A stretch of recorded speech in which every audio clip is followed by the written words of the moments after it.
싶었습니다. 감사의 참된 의미. 우리 기독교는 또 감사의 종교라고 얘기를 하지 않습니까? 뭐 범사에 감사하라. 뭐 감사로 제사 드리는 자가 하나님을 영화롭게 하는 것이다. 감사에 대한 이야기들이 성경에 참 많습니다. 그리고 또 감사하는 자에게 또 하나님 복을 더하신다는 그런 말씀도 또 이렇게 해석하고 있죠. 과연 이 감사라는 것이 뭘까? 감사가 단순히 어떤 종교적인 어떤 그런 그 덕목인가? 또 이것이 또 어떤 사람들이 흔히 얘기하는 것처럼 뭔가 이 감사가 무조건 범사에 감사하고 그냥 감사하면 하나님이 감사하는 일을 더해 주신다. 이 감사라는 어떤 이 감사가 어떤 우리 어떤 종교적인 어떤 힘이 있는 것인가, 보이지 않는 어떤 그런 작용이 있는 것인가, 이런 얘기들도 많이 하고 합니다. 근데 여러분, 만약에 전 그런 생각합니다. 만약에 그런 이유에서 감사가 되어져야 하는 것이라면, 또 감사의 그런 조건과 이유가 더붙는 것이라면 그게 진짜 감사일까? 그런 생각이 들어요. 그렇죠? 그럼 그런 생각 해보신 적 없어요? 여러분, 감사가 진짜 감사가 되려면 뭐죠? 가장 중요한 건 뭐죠? 예. 주는 게 있어야 감사는 그게 아니고 주는 게 없어도 감사할 때가 있어요. 진정성이죠. 그죠? 진짜 감사해야죠. 그죠? 그죠? 내가 감사를 하면 나에게 감사의 조건을 더해 주시겠지, 이런 계산을 갖고 하는 감사라면 그게 감사합니까? 그죠, 여러분? 감사의 신용을 하는 거죠. 그건 기복신앙의 또 다른 형태죠. 그죠, 여러분? 그죠? 또 이런 것도 있어요. 감사하기 싫은데 난 진짜 아무리 생각해봐도 감사할 게 별로 없다. 난 감사하는 마음도 없다. 그런데 성경에서 무조건 감사하라, 범사에 감사하라 했으니까 난 그냥 무조건 이를 악물고 감사한다. 이게 감사할까요, 여러분? 하나님 그런 감사 필요하시겠어요? 그것도 감사가 아니에요. 그러니까 여러분, 제가 오늘 이상한 설교를 좀 할게요. 감사할 게 없으면 감사하지 마세요. 내가 아무리 생각해도 감사할 게 없어. 감사하지 마세요. 왜 억지로 감사합니까? 그런 감사 하나님이 기뻐하실까요? 그런 감사가 하나님이 영화롭게 할까요? 감사할 마음이 없으면 감사 안 하면 됩니다. 억지로 감사할 필요 없어요. 기독교도 마찬가지예요. 기독교 신앙도 마찬가지예요. 억지로 믿을 필요 없어요, 여러분. 난 믿기 싫어하면 안 되면 됩니다. 여러분이 안 믿는다고 해서 진리가 아닌 게 되는 게 아니거든요. 그죠? 그죠? 내가 안 믿는 거예요. 그건 내 개인의 선택인 거예요. 물론 그 선택에 대한 책임은 따르겠죠. 지옥 간다는 얘기 아닙니다. 여러분, 지옥 가기 때문에 하나님 믿어야 된다. 물론 그것도 중요한 얘기겠지만 그보다 더 중요한 얘기가 있어요. 진짜 하나님을 믿어야 되는 이유가 있죠. 또 예전에는 또 그것도 좀 타당하다고 생각했어요. 나는 교회 다니는 사람들 때문에 시험 들어서 교회 안 나간다. 나 안 믿는다. 교회가 반성해야 될 부분이 없잖아, 있겠죠. 하지만 그럼 그것도 그의 선택이에요. 그렇죠, 여러분? 그렇지 않습니까? 네?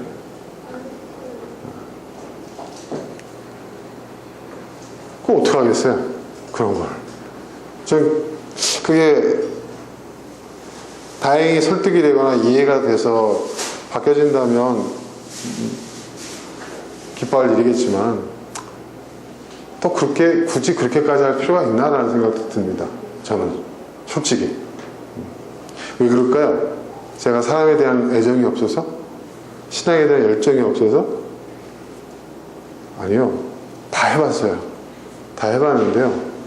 그게 결코 하나님을 영광스럽게 하는 일도 아니고요. 그 사람에게 도움이 되는 일도 아니더라고요. 신앙이라는 것은요, 여러분, 물론 우리가 공동체 신앙을 강조하고 또 형제자매의 사랑을 강조하고 하지만 사실 여러분, 기독교인의 인생은요 굉장히 고독한 겁니다.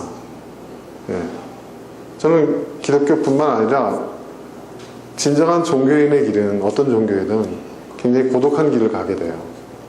네.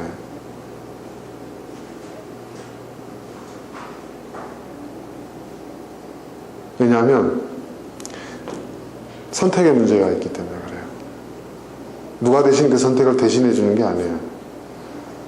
우리는 누구의 조언을 받아서 누구 때문에 누구의 권면으로 누구의 설득으로 난 그 선택을 했습니다. 또는 내 스스로 선택했습니다. 뭐 이렇게 얘기할 수 있겠죠. 철저하게 선택은 내가 하는 것이고 그 선택에 대한 책임은 내가 지는 거예요. 여러분. 그러니까 제가 왜 이런 얘기를 하냐면 감사에 대한 얘기를 좀 하려고 해서 그래요. 감사도 마찬가지입니다.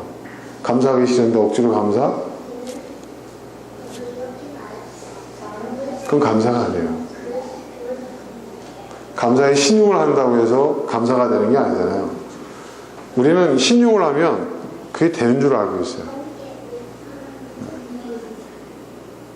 여러분, 우리가 흔히 듣는 얘기지만 돈으로 책을 살 수가 있어요. 근데 책을 사는 행위 자체가 지식을 돈으로 살 수는 없잖아요. 그죠? 돈으로 책은 살 수 있어요. 하지만 그 책 속에 담겨져 있는 지식은요, 어떻게 해요? 돈으로 살 수 있는 게 아니에요. 내가 공부하고 노력해야 됩니다. 그쵸? 네.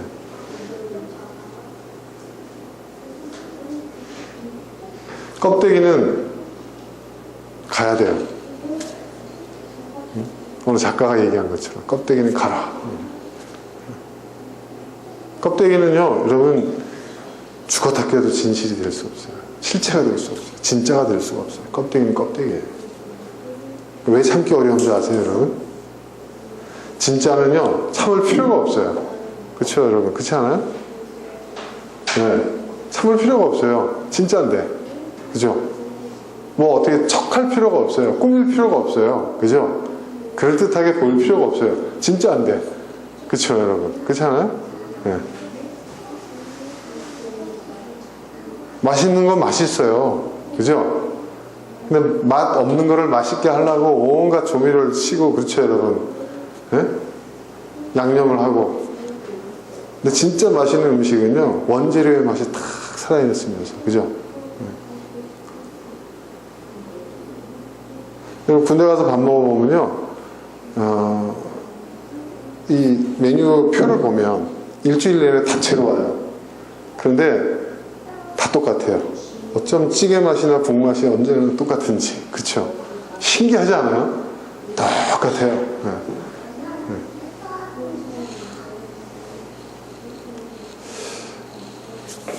진실은요, 치장할 필요가 없어요. 그냥 진실이에요. 그죠? 네. 그렇지 않습니까? 진리도 마찬가지예요. 치장이 필요하다면, 껍데기를 더 치워야 한다면, 한참 덧칠을 해야 된다면, 그건 가짜죠. 감사도 마찬가지입니다. 마음에서 우러나오는 게 진짜 감사예요. 그런 감사를 드려야 진짜 감사예요.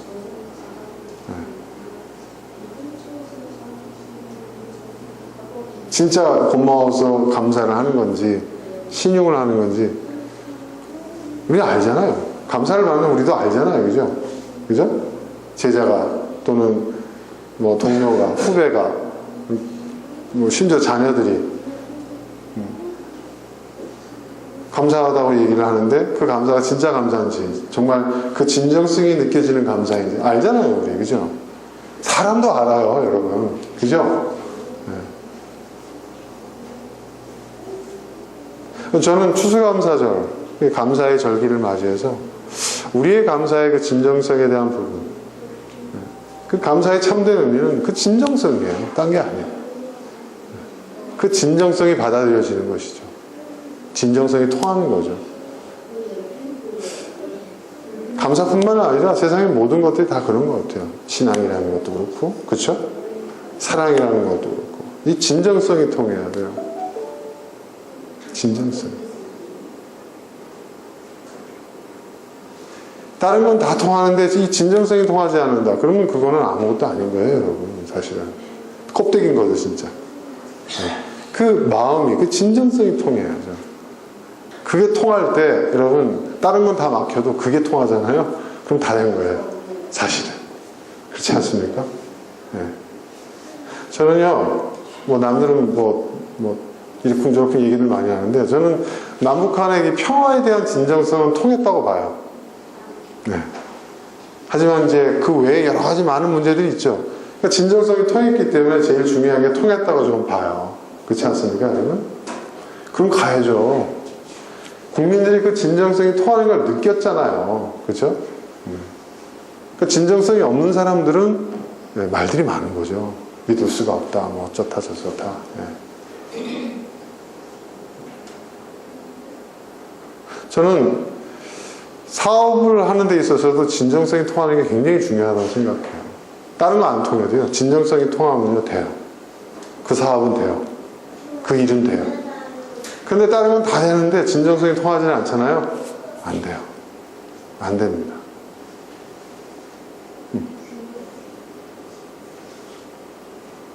저는 감사의 그 진정성이 감사의 진짜 의미라고 저는 생각을 해요.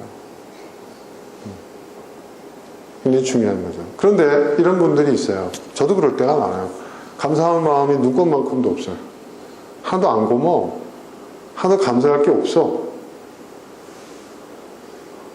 억지로 감사를 해봤어요. 더 불편해. 더 괴로워. 또 상대방도 눈치채는 거 어떻게 네? 그런 감사 뭐하러 하지? 이제 거기까지 에이, 그런 가식에서 그런 껍데기를 벗어 던지자. 그런데 좀 지나보니까 어떤 생각이 드냐면 왜 나에게는 감사하는 마음이 없지? 이런 생각이 드는 거예요. 왜 그럴까? 감사할 일이 없어서? 정말 감사할 일이 없는가? 근데 없는 게 아니에요. 많아요. 네. 적진 않은 것 같아요.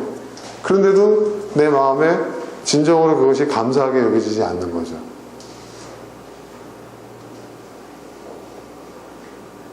아, 뭔가 잘못됐구나. 그때 느껴지는 거죠. 어느 그 영화에서, 잘 알려진 영화에서 명대사가 있죠. 네. 호의가 반복되면 그것을 권리인 줄 안다. 그거는 상대방에게 할 얘기가 아니라 내 스스로 나에게 해야 될 일이에요. 그건 내가 잘해서 된 게 아니거든. 그죠?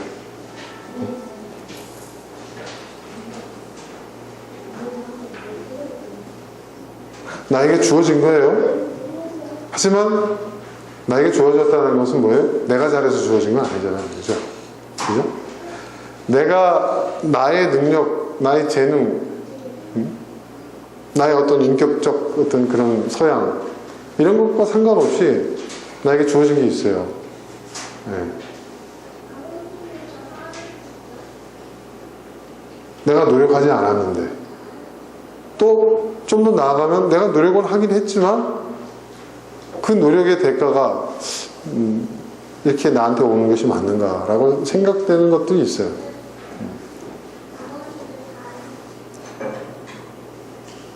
근데 제 마음속에는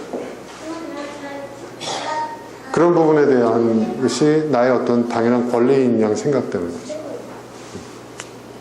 예전에 제가 여름 수련회를 가가지고요, 우리 중고등학생들 앉혀놓고 어른들은 어른들끼리 공부하라 그러고 제가 이제 아이들하고 상담하고 아이들하고 이제 신앙에 대한 이야기를 이제 했는데, 그런 얘기를 한 적이 있어요. 어떤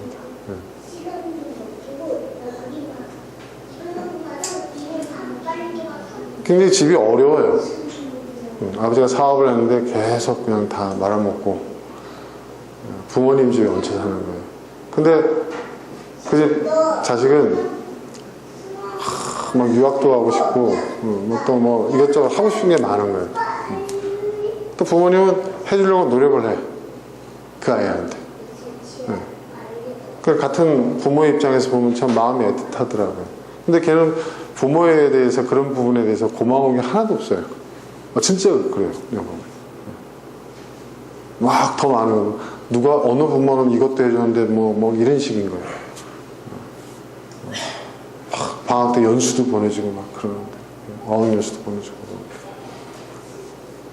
그래서 제가 좀 그런 부분에 대해서 좀 문제의식을 좀 느꼈어요. 예. 그래서 부모의 입장에서, 그러니까 부모님들이 자식들한테 얘기하기 어렵잖아요. 근데 예, 목사 입장에서는 얘기할 수가 있잖아요. 얘기를 하면서 어떤 느낌을 가졌냐면, 야, 이게 그 아이들이 저한테 하는 이야기, 그러니까 뭐냐면 당연한 권리로 생각을 하는 거예요. 심지어 어떤 아이는 그러려면 낯을 말지 뭐 이런 얘기까지 하는 애도 있었어요. 저 깜짝 놀랐어요. 예. 근데 그게 아이들의 가감없는 생각들이에요. 그러니까 말로 하는 게 아니라 제가 종이로 써내게 있거든요. 애들이 얘기를 잘 못하니까 솔직하게. 예. 그래서 써내더니 와, 우리 애들이 이렇게 생각하고 있구나.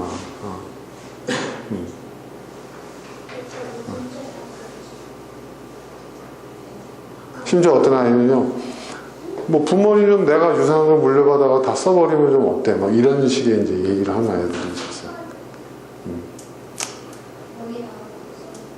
근데 제가 이제 그 얘기를 가만히 들으면서 느낀 게 뭐냐면, 그게 그 아이들만의 문제가 아니라는 거죠. 부모들도 마찬가지라는 거죠, 부모들도.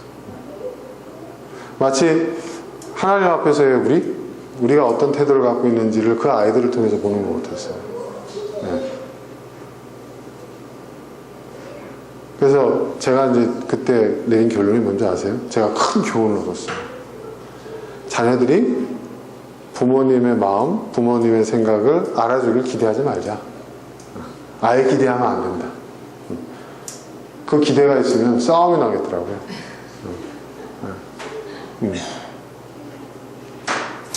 제가 나중에 애들이 다 자고 있을 때 부모님들끼리만 모았어요.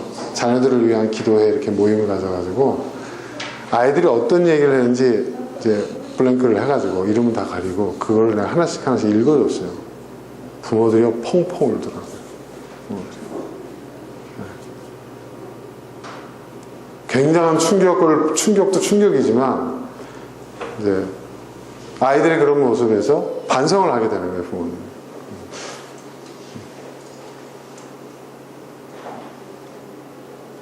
그리고 어떤 부모님은 부정을 하더라고요. 사실 자기 아이들이 쓴 글을 그 부모가 읽기 했어요, 저는. 그리고 이게 막 뒤섞인 겁니다. 무작위로 한 겁니다. 이제 얘기를 했거든요. 읽으면서 참, 어느 집 자식인지 참 부모님 걱정이 많으시겠습니다. 이러더라고요. 지 자식이 한 얘기인데, 자기 자식이 한 얘기. 그렇다니까요, 여러분. 그래서 결론이 뭐냐. 그때 이제 내린 결론이 자녀에 대해서 아무 기대하지 말자, 우리. 우리가 해줄 수 있는 최선을 다하되 기대하지 말자.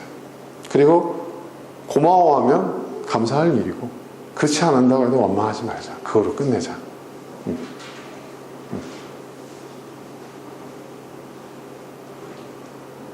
그랬더니 굉장히 저는 자유함을 느꼈어요, 그다음부터. 굉장히 자유함을 느꼈어요.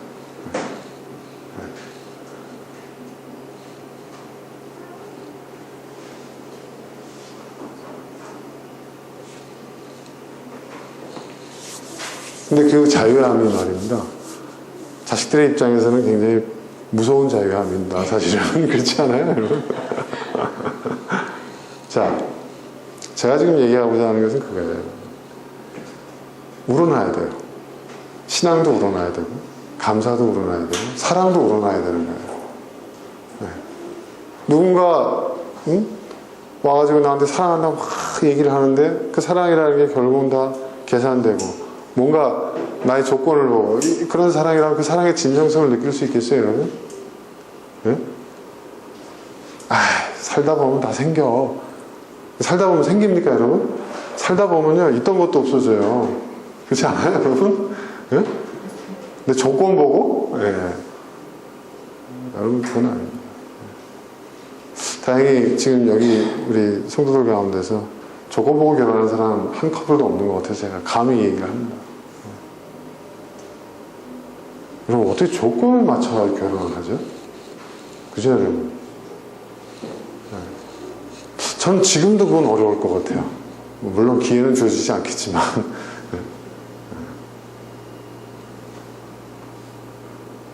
뭐, 속된 말로,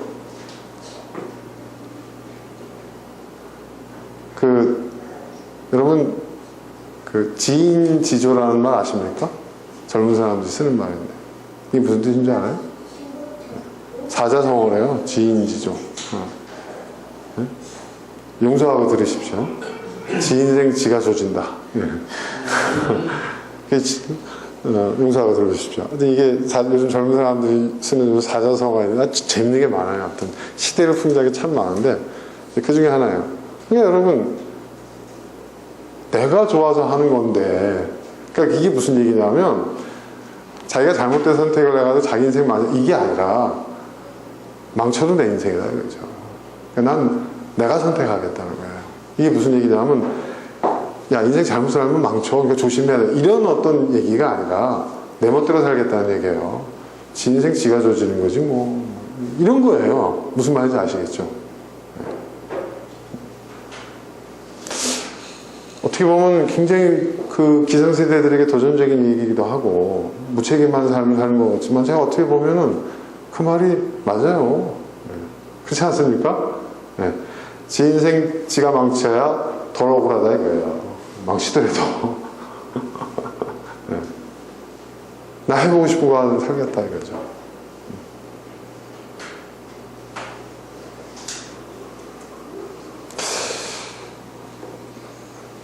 그렇게 살다가 정말 감사한 마음이 들어서 감사한다고 그거 진짜 감사죠. 그렇죠 여러분? 그렇지 않아요? 네? 그런 마음으로 살다가 진짜 사랑에 빠지면 진짜 그게 사랑이죠. 그죠 여러분? 그죠?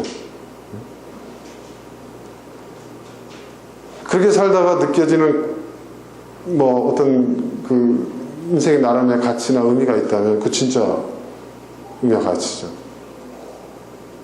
기성세대들이 생각하는 거하고 요즘 젊은 친구들이 많이 다르더라고요. 생각 있는 젊은 친구들 이렇게 보면. 물론 생각 없이 사는 사람도 거의 태반이에요 사실은. 생각 없는 어른들도 많지만 생각 없는 젊은이들도 많아요. 여러분, 감사라는 것이 그런 것 같아요. 내가 기대하고 누군가에 기대하고 의지하고 그런 마음이 더 크잖아요. 근데 이상하게 그러면 감사의 마음이 더 줄어요. 그런 경험 해보신 적 있어요 여러분? 네? 아, 내가 믿었던 네가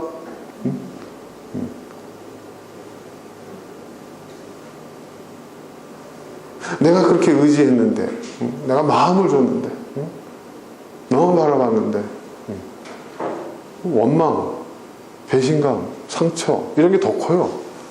의지하지 말라니까요 여러분. 석가모니가 말한 것처럼 무소의 풀처럼 혼자서 가야 되는 거예요.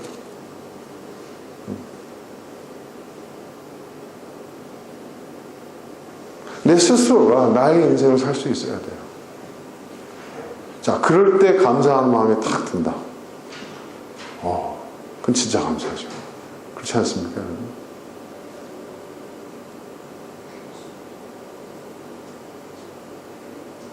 만약에 하나님이 우리에게 감사를 바라신다면 그런 감사를 원하지 않으시겠어요?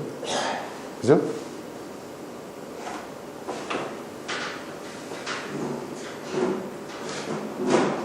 작년에 내가 감사했던 그 이유가 올해에는 내가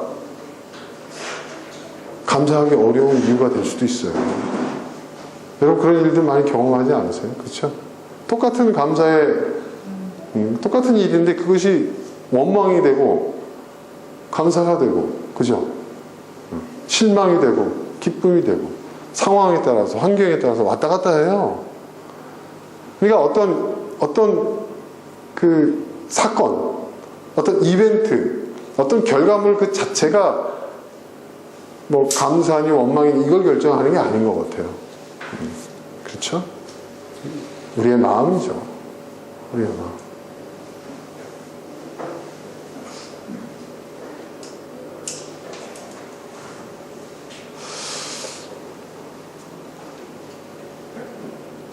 그러니까 이 감사는요, 여러분, 절대로 정량화될 수가 없어요. 그렇죠?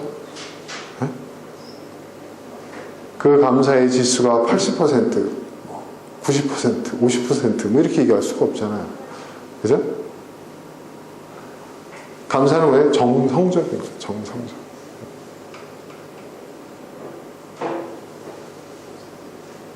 무슨 말이냐면 감사는 태도의 문제라는 거죠. 태도의 문제. 관점의 문제라는 거예요. 태도의 문제요. 관점의 문제라는 거예요.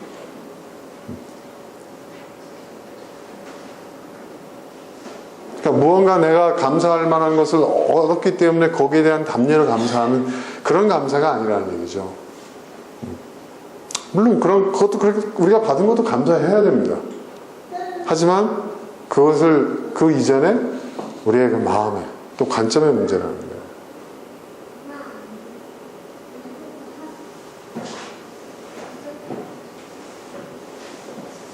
그렇습니다, 여러분.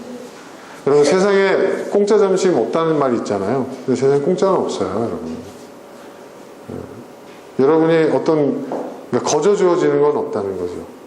무언가 주어지는 게 있다면 여러분이 감당해야 될 그 무게가 따르게 돼 있어요. 또 치러야 될 대가가 있는 거예요. 그러니까 그런 걸 저울질해가지고 야, 내가 얻은 게 더 많아. 남는 장사에서 감사합니다. 이게 아니라는 얘기죠. 그게 아니에요. 여러분 이런 감사를 해본 적 있어요? 제가 예전에 그 어떤 수필집을 읽었는데 그 감사의 내용들이 나와 있어요. 그 시인의 감사의 고백들이에요. 우리가 보통 감사하면 행복한 가정을 이루게 하셔서 감사합니다. 뭐 우린 이렇게 얘기를 하잖아요. 우리 아이가 명문대 들어가서 감사합니다. 뭐 이런 식의 어떤 결과물을 놓고 감사하잖아요. 우리는 그런 데 익숙해 있잖아요. 근데 이 시인의 감사는 그런 감사가 아니었어요. 이런 감사였어요.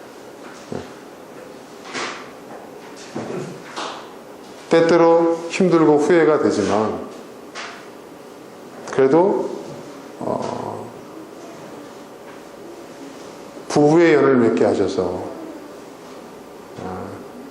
인생의 참 맛을 알게 해주시니 감사합니다. 부부 생활을 경험 안 했으면 인생의 참맛을 알 수가 없었다. 그 참맛이라는 게 쓴맛인지 단맛인지 모르겠지만 아무튼 그래서 감사합니다. 또 우리 아이가 그 수험생 생활, 그 힘든 수험생 생활 지치지 않고 끝까지 수험생 생활을 마치고 어느 대학 뭐 얘기도 안 했어요. 학업을 이어나갈 수 있도록 하시니 감사합니다. 그런 식의 감사였어요. 그날 제가 읽은 책에서 볼 때. 그건 뭐냐면 자기가 선택한 것에 대한 감사예요. 자기가 결정한 것들에 대한 감사예요. 그 결과가 플러스 마이너스에서 얼마 남았냐, 얼마가 손해를 봤냐 이런 내용이 아니라 그런 내용은 하나도 없어요. 그런 용기를 주셔서 감사합니다. 그런 경험을 하기 위해서 감사합니다. 저는 그 한 페이지에 쓰여져 있는 그 내용들을 이렇게 보면서 그 시인의 시인의 그 감사가 그 진정성,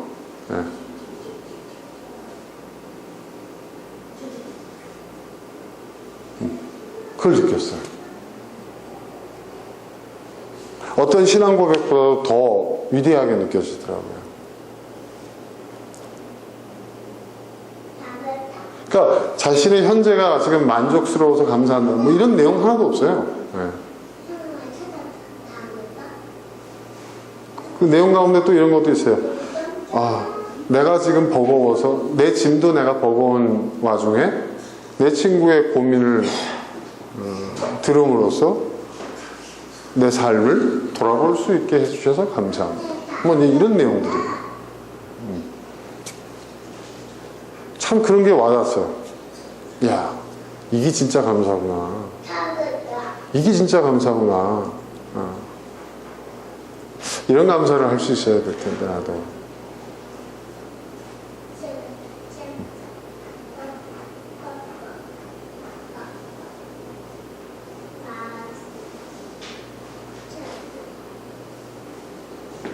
그래서 요즘 제가 굉장히 감사하려고 애를 많이 써요. 네. 우러나오는 감사가 잘 안 돼서 노력을 하는 거죠. 왜냐하면 감사할 줄 모르면 너무, 제가 알잖아요. 메마르고. 그럼 뭔가 잘못된 인생이죠. 요즘 하는 감사는 주로 이런 감사예요. 주님, 참 세상이 참 비정한 줄 알고는 있었지만 진짜 이렇게 비정한 세상인 것을 몸소 경험하게 하시니 감사드립니다.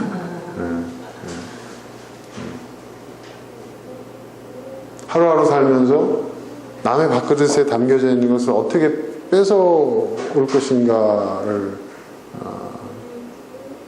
그러니까 그런 행위 자체를 저는 굉장히 경멸했는데 제가 그런 고민을 하게 만드시니 감사합니다. 그게 단순히 윤리적으로 좀 비난한다고 해결될 문제가 아니에요. 세상이 그렇게 돼 있어요.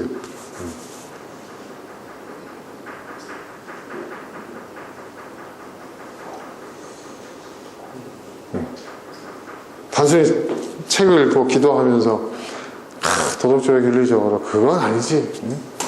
근데 그게 아니라는 거죠. 예전에는 쉽게 얘기할 수 있었어요. 제가 강대상에서도 쉽게 얘기할 수 있어요. 마이크 붙잡고 얘기하는 게 얼마나 쉬워요. 하지만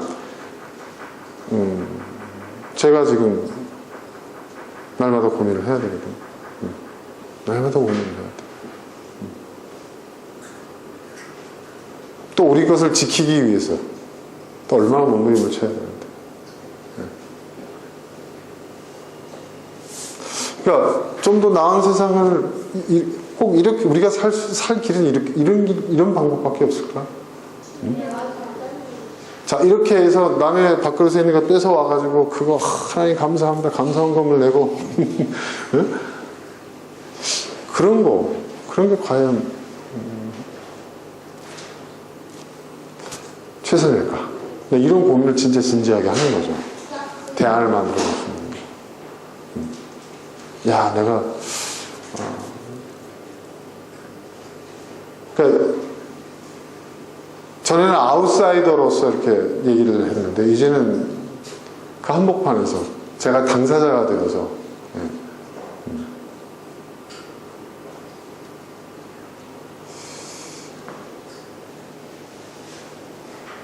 그래요.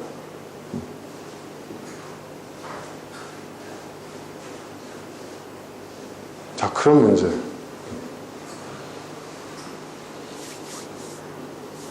게다가 이제 제가 몸담고 있는 회사가 지금 안 좋아요, 계속.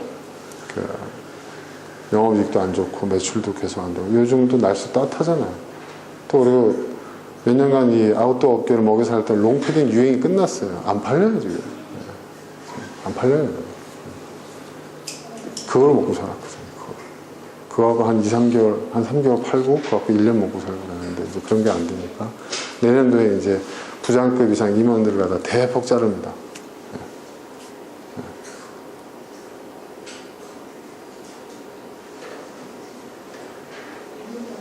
이런 얘기 하면 참 그렇지만, 저희 옆에 계열사 중에 하나가 있어요. 이건 뭐 어떤 계열사냐면, 그러니까 오래된 옷 재고를 파는 그런 회사예요. 거기에 지금 책임자가 상무급 책임자가 이제 최근에 올해 바뀌었는데 이분이 어떤 분이냐면 블랙라크를 가장 잘 나갔을 때 저희 회사 가장 잘 나갔을 때 그 정점을 찍었던 사람 상무이사였고 그 총괄을 했던 본부장이었던 거예요. 전국에 한 380여 개 대리점 관리하고 백화점도 관리하고 매출 6천억, 8천억 찍을 때 그걸 달성하고 총괄했던 분인데 지금 그 양반이 여기 와가지고 뭘 하는지 아세요? 옷박스 메고 그 전문용어로 까대기라고 하죠. 그걸 하면서 매장에서 물건 팔고 있어요.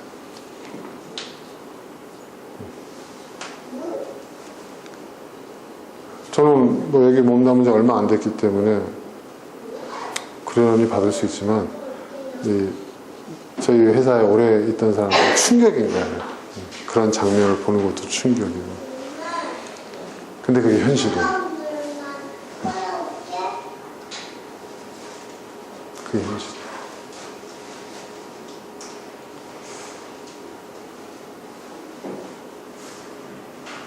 자, 이런 현실 속에서 치열하게 살아가는 거예요.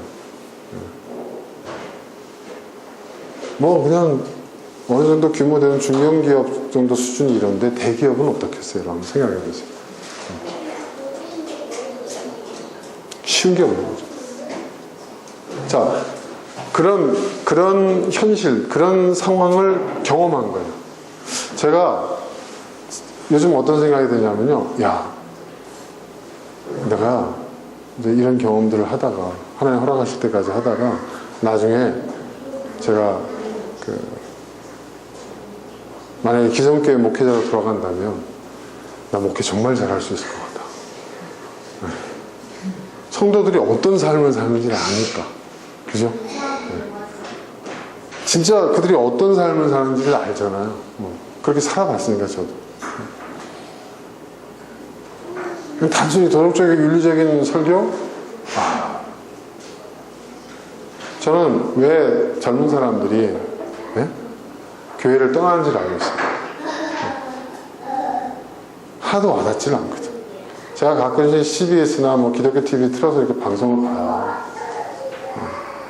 근데 어쩌면 그렇게 목사님들 설교가 와닿지 않은지 정말 목사님 같은 얘기만 하더라고요. 제가 그런 생각이 들어요. 비하하려고 하는 게 아니에요. 목사님 그렇게 살다가요 하도 못 살아요, 세상에서. 알거지 됩니다. 딱 그렇게 한 달만 살면 알거지 됩니다, 목사님. 목사님 교회 안에서 그렇게 사실 수 있지요. 그런 생각 번뜩번뜩 드네요. 아는 목사님 한 분이 어떤 뭐 이렇게 책을 내가지고 기독교인의 삶 뭐 이렇게 관련된 책을 하나 내서 저한테 보내왔어요. 근데 읽어보니까요, 이건 망하라는 얘기네. 이건 죽으라는 얘기네.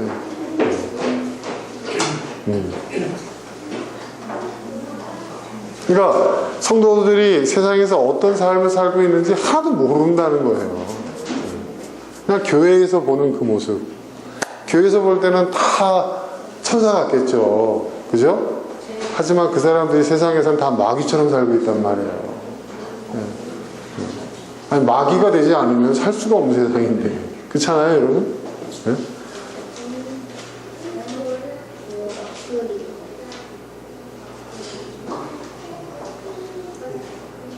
그 죄책감에 죄의식을 가지고 교회에 나와서 그걸, 말하자면 그걸 상쇄하고 있는 건데. 이야, 이거 참. 그런 생각이 들더라고요. 그러니까, 목사님 제가 정말 좋은 공부를 하고 있는 거예요.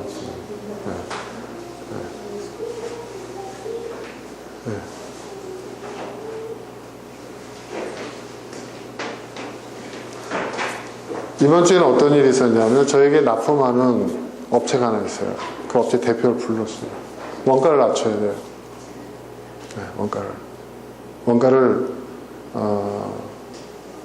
리터당 200원씩 낮춰야 돼요. 근데 말도 안 되는 요구예요. 말도 안 되는 요구예요. 네. 그건 하면 안 되는 짓이에요. 객관적으로 보면. 근데 그렇게 하지 않으면 그 손해가 우리 회사에 다 쏟아져요. 200원 주세요. 네. 대표님, 그럼 저희는 뭐 먹고 삽니까? 맞추세요. 제 입으로 얘기하는 겁니다. 제가 이렇게 나쁜 사람이에요. 악랄한 사람입니다. 웃으면서. 제가 더 악랄하대요. 웃으면서. 다른 사람들은 소리 지르고 싸우고 막 이런 게 아닌데, 그러면 저희가 물건을 못 받습니다. 언제까지 이걸 다음 달까지 맞춰주십시오. 갑자기 이렇게 예고하시면 어떡하십니까? 저희 회사가 문 닫으면 납품처 없어지지 않습니까? 맞추셔야 됩니다. 왜? 저희가 또 납품하는 데가 그걸 요구를 했거든요.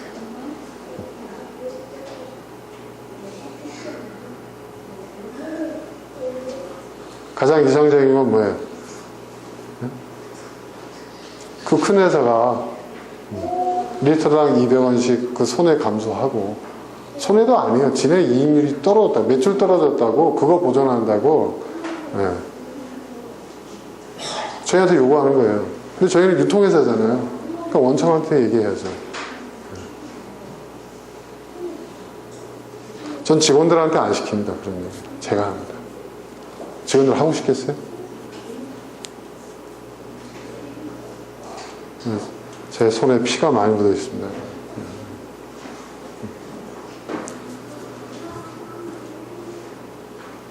예전에는요, 그런 일 겪으면 또 마음이 아파가지고요, 집에 와서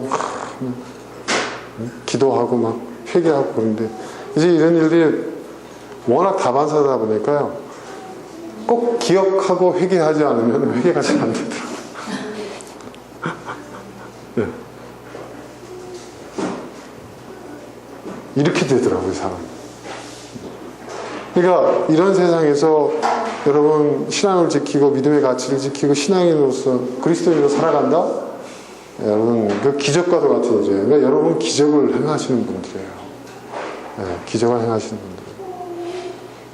제가 신학훈련을 몇 년을 받았습니까? 저 박사자 과정까지 다 받았잖아요. 저는 10몇 년을 신학교육을 받은 사람이에요. 우리나라에서 신학교육의 정규 과정을 다 거친 사람이에요. 네? 그쵸 여러분? 네? 최고의 엘리트 과정을 다 거쳤어요. 나름대로. 신학교에서는. 목회자의 코스에서는. 그런데 그런 제가 세상에 딱 들어가는데 이 정도밖에 못하는 거예요. 이 정도밖에 할 수가 없어요.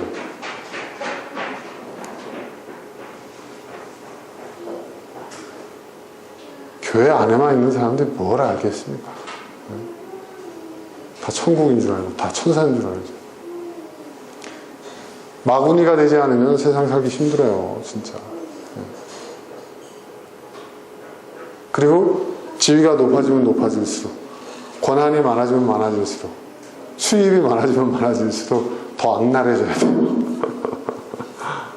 더 모진 일들을 해야 돼요.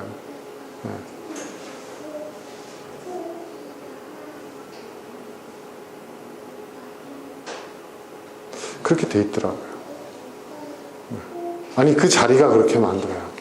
그 자리가.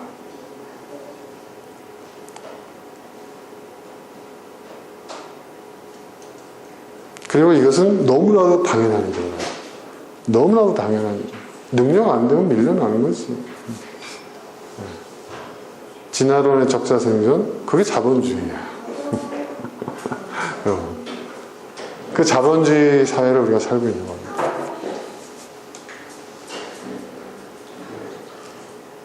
그러니까 그 대안을 생각하게 되고, 그 대안을 기도하게 되는 거죠. 그래서 저는 감사하더라고요, 진짜. 아, 세상에 이런 거구나. 예전에 목회만 할 때는요, 그런 줄 몰랐어요. 교인들을 보면, 아, 왜 저렇게 신앙생활 열심히 안 하지? 왜 저렇게 살지? 그리스도인으로서?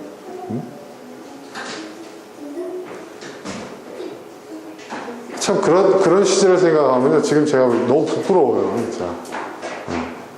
근데 아마 지금 기성교회 목회자들 대부분이 다 그런 걸 모르고 있을 거예요.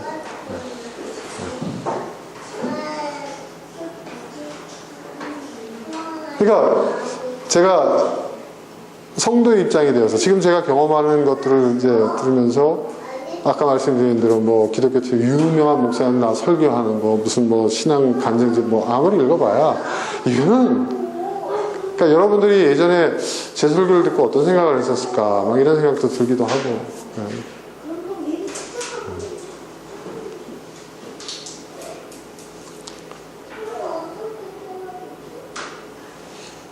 그래서 감사해요. 아 이제 아는 거죠. 여러분들이 얼마나 힘든지 얼마나 어려운 상황 속에서 힘들게 지금 버텨나가는지 세상이 어떻게 돌아가는지 생생히 알죠. 이제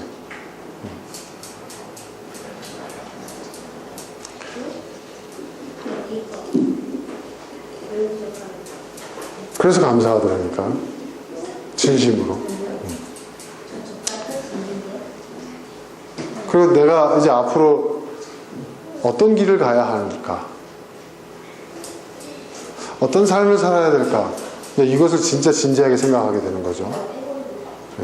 막연하게 그냥 하나님 이렇게 되게 하여 주시옵소서, 하나님 마음에 주신 소원이 이렇습니다. 이따위 거는 아무것도 아닌 거예요. 그건 아무것도 아니에요. 진짜 나의 삶 속에서 내가 생생히 경험하고 내가 느끼고 있는 것들, 그 속에서 내가 갖고 있는 어떤 신앙의 가치들, 그런 어떤 의미들, 이런 것들을 어떻게 맞춰 나갈 것인가. 이건 진짜 치열한 전투인 거예요. 정말. 그 한 걸음 한 걸음, 쉬운 일 아니에요. 저는 우리 교회 이름이 디딤돌인 것을 참 감사합니다. 지금 그렇게 살아가야 하니까, 우리가. 디딤돌 하나하나 놓는 심정으로 살아가야 하니까. 여러분 대단히 훌륭하신 거예요. 누구보다도. 목사들은 상상도 못할 겁니다. 제가 진심으로 얘기하는 겁니다.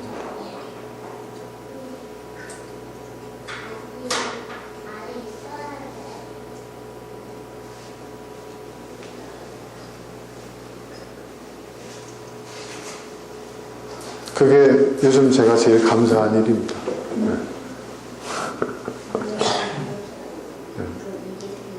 예전에 감사하고는 이제 완전히 내용이 달라요. 그죠?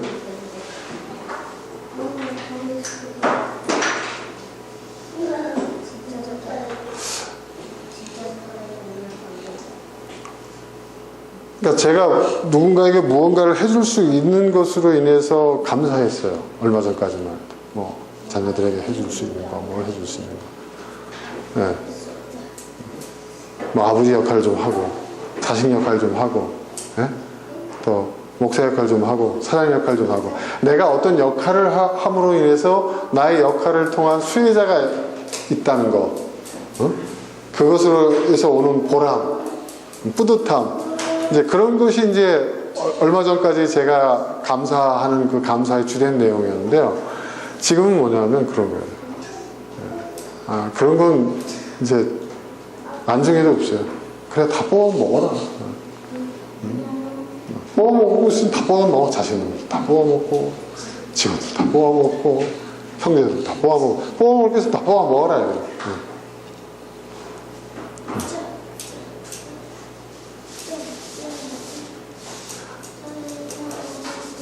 이젠 그게 아닌 거예요. 내가 무언가 내가 해야 할 일을 함으로 인해서 누군가에게 도움을 줘서 얻어지는 그러한 의미와 가치, 보람, 이런 차원의 감사는 이제는 안중에도 없어요. 안중에도 없어요.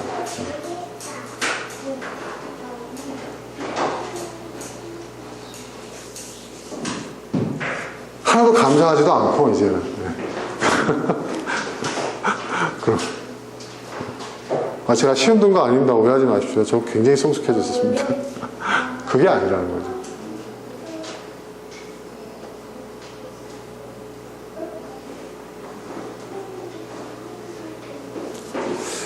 성경을 보면 예수님이 하나님께 감사 기도 드리는 적이 있어요. 몇 안 됩니다, 여러분. 그거 아세요? 몇 안 돼요.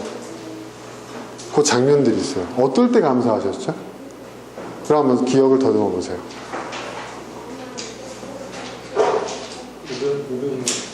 네, 오병이어 기적할 때 축사하셨다고 그랬죠. 축사가 뭐죠? 축복하여 감사하다. 축사라고 하죠. 네.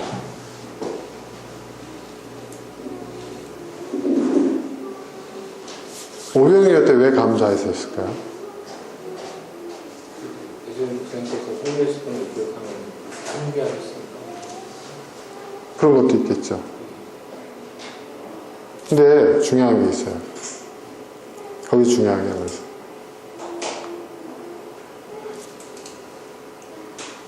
예수님께서는 무에서 유를 만드실 수 있는 능력이 있으신 분이잖아요. 근데 그렇게 안 하셨어요. 그렇죠? 그렇죠? 네. 그 오병이어의 기적이 일어날 수 있었던 것은 어느 소년이 도시락을 모두를 위해서 내놨잖아요. 이게 중요한 거예요. 이게. 그죠? 그 소년이 빼앗기는 기분으로 오병이어를 내놨을까요? 응? 자발적으로 내놨겠죠? 자발적으로. 그렇죠?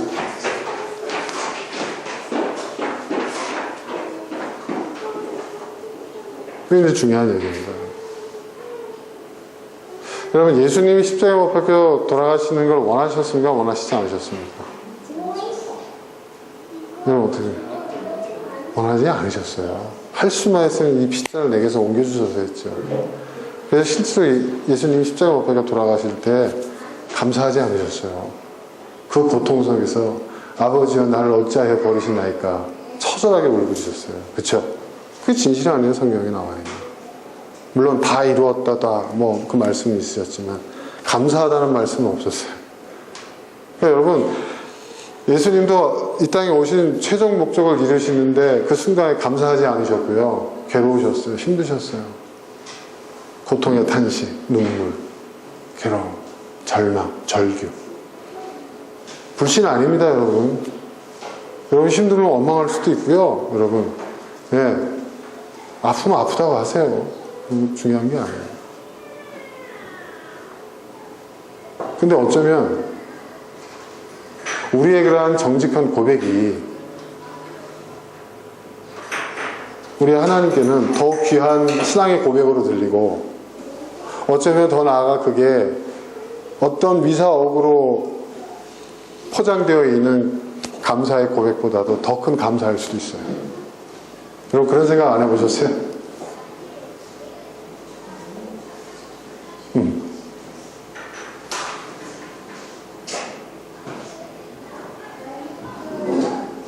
그러니까 예전에 윤 목사가 성경 말씀 읽고 묵상하고 설교 준비하다가, 여러분, 우리가 도덕적으로 양심에 꺼있기 부끄러움 없는 삶을 삽시다. 그리스도인으로서 그 가치관을 실천하면서 삽시다. 이런 설교 쉽게 했지만 지금은 이제 못한다 이거예요.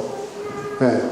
내가 매 순간순간마다 그거를 겪고 거기에 대한 고민과 갈등 속에서 이거 아닌데라는 것을 알면서도 그것을 도장을 찍어야 되는 순간들이 있단 말이에요. 그쵸, 여러분? 그러니까 그런 설교를 못해요. 양심에 찔려서. 신앙의 양심에 찔려서 못해요, 이제. 네. 그런 저를, 그럼 에라이 못난 놈 하실까요? 네? 저 그렇게 보지 않는다는 거죠. 못하겠습니다. 못하겠습니다. 이런 설교 못하겠습니다 라는 게 더 많아져야 여러분 솔직히 좀 더 정직한 목사 아니에요? 응?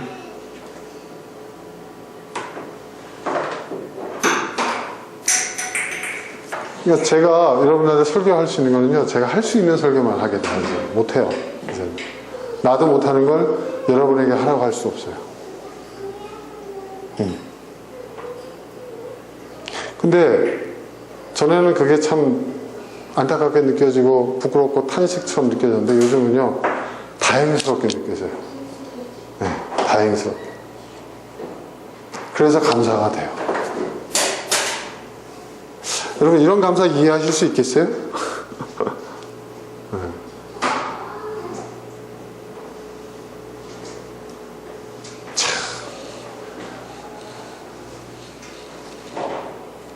제가 자주는 아닌데 아주 가끔 이제 그 차 운전을 오래 해야 되는 상황이 되면 기독교 TV를 틀거든요. 그럼 가끔 이제 그 극동방송도 듣기도 하고 하는데 그 상담하는 게 있어요. 어느 그 집사님이, 여자 집사님이 이제 추수감사절 이제 이번 주에 앞두고 이번 주에 이제 극동방송국에서 이제 신앙 상담하는데 어느 감사의 조건들 얘기를 하는 이제 그런 상황인데 다 뭐 미담들을 얘기해요. 근데 어느 여자 집사님이 굉장히 좀 뭐라 그럴까 좀 충격적인 얘기를 하셨는데 그 진행하시는 목사님 상당히 당황하시는 어떤 그런 내용을 듣고 제가 한참 웃었는데 그 집사님이 감사하대요. 뭐가 감사하냐? 남편하고 이혼하고 싶은데, 오래전부터 이혼하고 싶은데, 자기가, 자기의 가정을 지키기 위해서, 아이들을 위해서 그것을 참고, 자기가 이 결혼 생활을 유지해 나가는 그런 용기와, 그런 믿음을 주셔서, 감사하다는 거예요. 파격적이지 않아요, 여러분? 그런 방송에 나올 만한, 그러니까 물론 생방송으로 진행됐으니까, 뭐, 그렇게 됐겠지만, 저는 그 얘기를 딱 듣고 옛날 같았으면 그 목사님도 되게 당황하시더라고요. 그러면서 뭐, 집사님 하면서 뭐, 신앙의 권면 한참 하는데, 신앙의 권면을 들으려고 그 얘기한 게 아니잖아요. 옛날 같았으면 저도 그랬을 거예요. 그런데, 맞아요. 감사할 만한 내용인 거예요. 진짜 감사할 만한 내용인 거예요. 한 해를 돌아보면서 몇 번 도장을 찍고 싶었지만 그런 인내심을 나에게 주신, 그런 용기를 나에게 주신 하나님께 감사하다.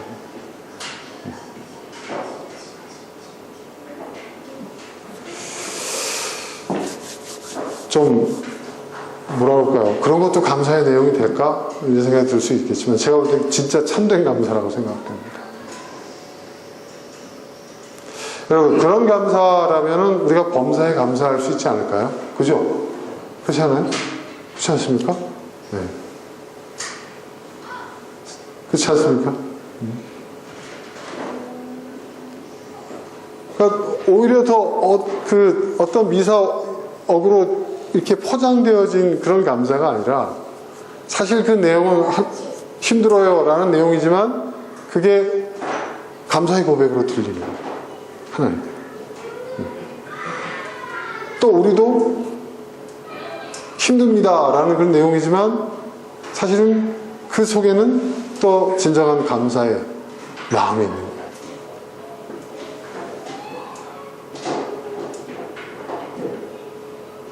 그게 정말 좋은, 하나님이 정말 우리의 감사를 바라신다면 그런 감사가 아니겠는가.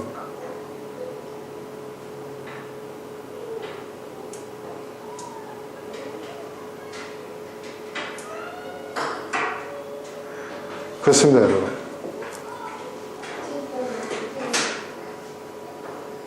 꼭 특별한 무언가가 있어야만 감사의 조건, 감사의 이유가 되는 건 아닌 것 같아요. 우리가 뭐 작은 거 하찮은 것에도 감사하라 뭐 이런 얘기를 하지만은 우리의 진정한 감사의 고백들은 어떤 것들이어야 하는가를 한번 생각해 보자는 것이죠.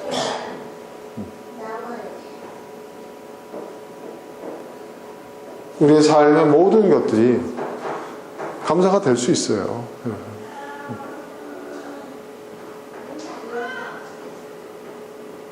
그 감사가 진짜 감사가 아니에요.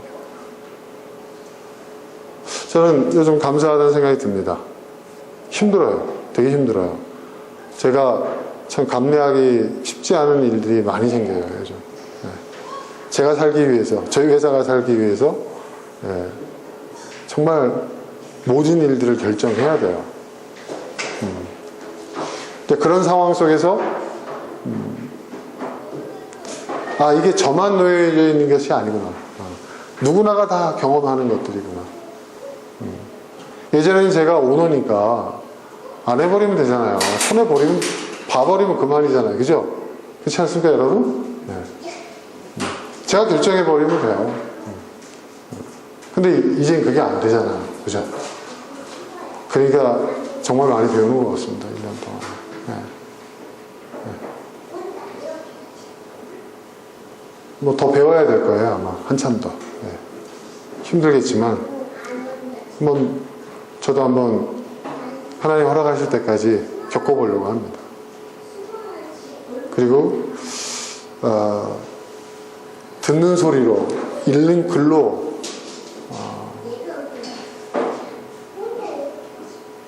행동하는 것이 아니라, 정말 내가 경험하고 있는 것들. 그런 것들을 한번 제가 행동을 옮겨보고 싶고 말하고 싶고 글로 써보고 싶은 거예요. 그게 어떤 제가 가야 할 어떤 방향이 아닌가 이런 그런 생각을 좀 많이 합니다. 여러분들도 마찬가지일 거예요. 여러분들이 겪었던 일들 그게 여러분 다음 세대에 이어져야 되지 않겠어요? 여러분 자녀들 여러분의 고민 그리고 여러분이 그 고민을 어떻게 해결했는지 아니면 어떤 고민들을 아직도 해결하지 못한 그런 고민들도 있을 거예요. 그런 것들을 아이들한테 줄 수 있어야 되지 않겠습니까? 저는 지금은 아마 못 알아들을 거예요, 애들이. 근데 저는 지금 글을 쓰고 있다고 했지 않습니까? 저는 윤선주 도서관을 한번 만들려고 그래요. 제가 소장했던 책들도 기증하고 또 제가 그 책을 읽으면 저는 책을 읽으면 반드시 독후감을 쓰거든요. 어떤 건 요약하기도 하고 그런 것들. 그리고 또 제가 이렇게 일기 비슷하게 써놓았던 글들 뭐 이런 것들을 갖다가 해서 조그맣게 뭐 한 5평짜리 방 하나에다가 해도 되는 거고 그렇죠? 그래서 그거를 우리 자녀들에게 아니 우리 다음 세대에게 우리 자식들이 그거 별 가치 없다고 생각하면 딴 수도 있어요. 그러면 우리 다음 세대에게 그것을 좀 공공의 어떤 유산이라고 그럴까? 뭐 이런 것들로 좀 물려줄 수 있었으면 좋겠어요. 정 안 되면 뭐 디지털 형태로도 가능하고. 네. 요즘 보니까 고인이 되신 분들이 남겨놓은 그런 공공의 블로그 공간들이 있더라고요. 좀 깜짝 놀랐어요. 몇 년 전에 돌아가신 분들이 그런 것들을 만들어 놓고 거기다가 자기의 인생의 어떤 노하우 또 삶의 어떤 경험들 뭐 이런 것들을 막 올려놓으셨더라고요. 그리고 그거를 뜻 있는 사람들이 그냥 계속 이어서 운영을 해주는 거예요. 자원봉사처럼. 참 의미 있는 일이라고 저는 생각합니다. 뭐 그렇게 할 수도 있겠죠.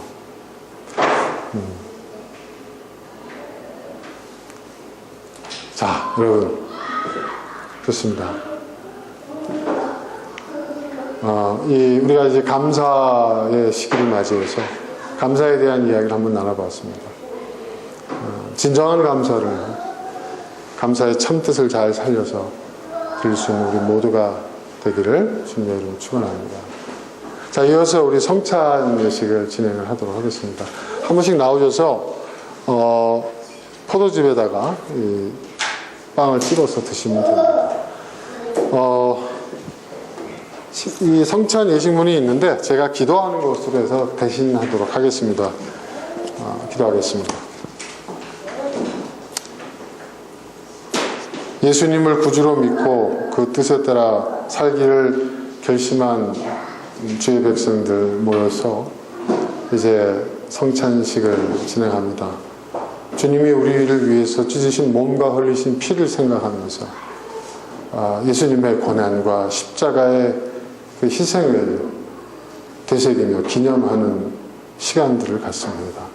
주님, 이 시간 저희들이 예수님의 몸과 피를 먹고 마실 때 예수님의 그 고난의 의미를 알게 하시고 또 오늘 감사절을 맞이하여서 우리의 감사가 진정한 감사, 그 감사의 그 참뜻을 살리고 그것에 부합하는 그런 감사의 삶을 살아가는 저희들 될 수 있도록 주님 도와주시옵소서. 예수님의 이름으로 기도하였습니다. 아멘. 한 분씩 나오셔서 성찬을 청했습니다.